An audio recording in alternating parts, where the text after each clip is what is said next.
Paulit-ulit ka mang sinusubok ng tadhana, paulit-ulit ka ring bibigyan ng pagpapala. Di ka man perpektong nilalang, pero may mabuti kang hangad na sa'yo'y nakalaan.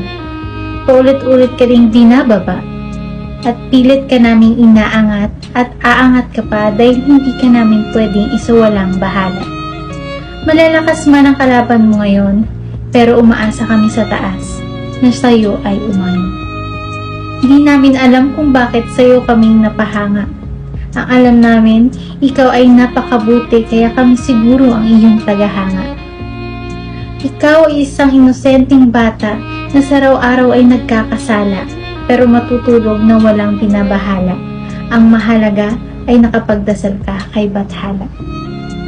Humaharap ka man ngayon sa tuktok ng bangin, sasagipin ka namin sa abot ng aming mapipisil na damdamin. At sa ika-5 mong naging nominado, asahan mo kami at hindi magpapadihado.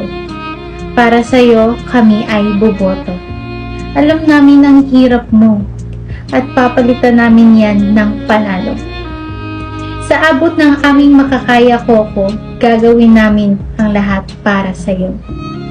Kahit bulsa namin ang nakataya, hindi kami magpapataya. Basta ikaw ay lalayag sa pangarap mo, sa sarili mo, at para sa mga taong nagmamahal sa'yo. Asahan mo kami sa aming boto. Nakalaan lamang sa'yo, Koko.